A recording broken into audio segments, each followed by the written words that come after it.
That is Jonathan Ferguson, the keeper of firearms and artillery at the Royal Armouries Museum in the UK, and I'm Dave Jewitt, the host of Loadout, the GameSpot show that delves into pop culture's most iconic weapons. And on today's episode, Jonathan's going to be taking us through some of the museum's collection of Desert Eagles and telling us what makes this high caliber handgun so unique. Even the barrel is a deadly weapon. If you like this kind of content, please make sure to subscribe, as we have episodes of Loadout going up every Sunday, and you can already check out our previous episodes on shotguns, the M1 Garand and the mythical Silver Sword. On top of that, we'll still be showing Jonathan new gaming arsenals every Saturday, so make sure to check those out too. First up, let's hear Jonathan explain why the Desert Eagle is so big.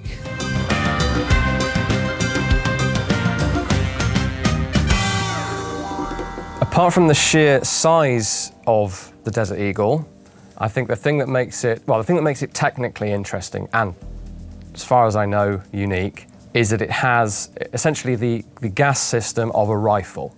If you open the thing up, you'll see a multiple lugged rotating bolt, like something from an AR-18 or something. And if you peek really closely inside, you'll actually see a piston. Not too far away from a Kalashnikov, for example. It's just a lot smaller. This is partly why the gun is so damn huge, because it has to accommodate this rifle-type locking and cycling mechanism. It doesn't necessarily give it its iconic lines. That's more of a stylistic thing. It's famous for being gigantic and blocky, and that is partly dictated by its mechanical design.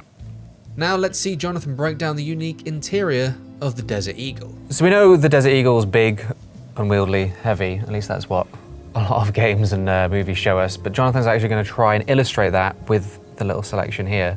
So can you walk us through what makes this thing such a bit of a beast to wield? Well, with us for scale, I think you can get an idea of that. So if we grab the Mark 1, we do have an original Mark 1 Desert Eagle here. I mean, I don't have huge hands, but I've got quite long fingers. And you can just see, this thing is immense. You know, it puts a Glock or a Beretta to shame, quite frankly. And the physical weight of it, I mean, It is. I fired one when I was in America, and especially 50 Action Express is also, for pistol caliber, heavy.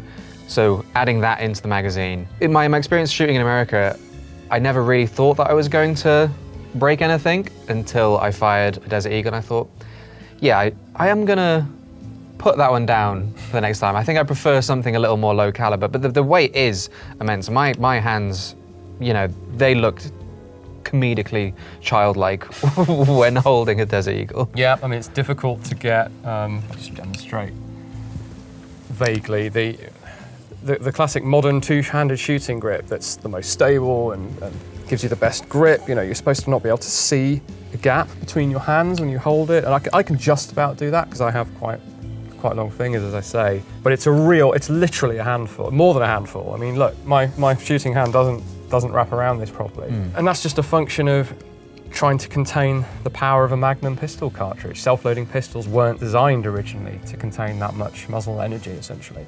Yeah, and it only gets worse when the barrel gets longer and you get a scope. I mean, this, just trying to hold that is quite the strain. I think if you shot this at a hobby level, or like you said earlier, hunting, you're gonna have forearms that are pretty immense. Well, that definitely helps. You know, physical strength will help you overcome the practical limitations of this, but still, you'd still be better off with something smaller.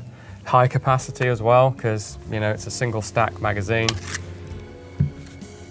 You can only fit in 9 rounds of 357, 7 of 50 Action Express. It's probably not the go-to pistol for most people, safe to say.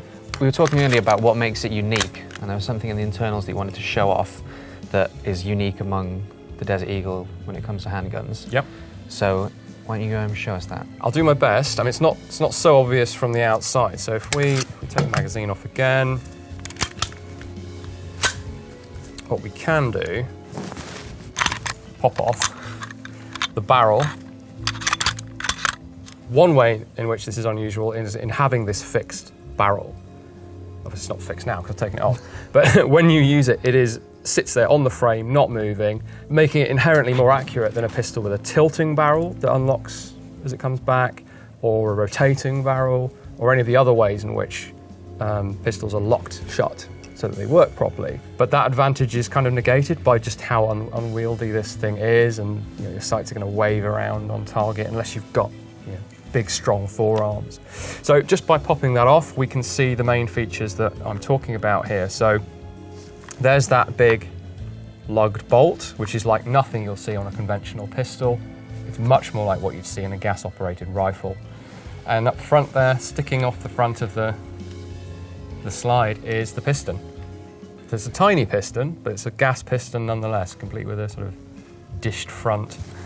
And so when this thing fires, there is actually, what we can't see, a little port inside there, and then this is the sort of inverse of the gas piston, which shoves backwards and drives the slide to the rear to operate the gun. Quite the unique beast then. Yeah, and then with the double recoil spring with their own guide rods, because it's got to then shut the thing coming forwards. So there we are.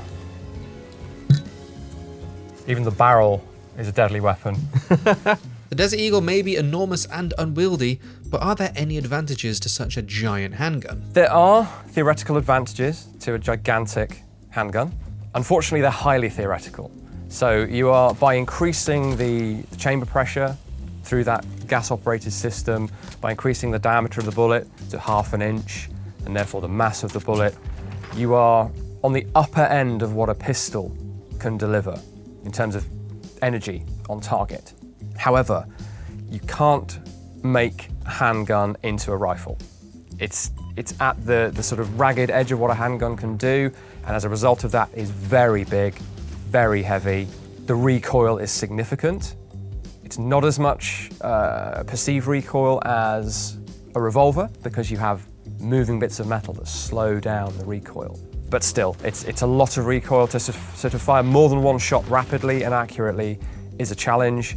And just carrying the thing around, unless you're Arnold Schwarzenegger and have his hip, thigh, and hand as to wherever the gun is situated, you're not going to do well. You do not see this thing in any practical context. Thank you so much for watching this episode of Loadout. If you enjoyed it, please do like the video and subscribe, and maybe even let me know in the comment section down below or on Twitter @RegularDave what you'd like to see an episode on. If you want more video game firearms content, you can watch the previous series of this show or check out our weekly series of Expert Reacts, where I show our friends at the Royal Armoury a slew of guns to break down. Until next time, I've been your host Dave Jewitt. Thanks again for watching, and I'll see you next time.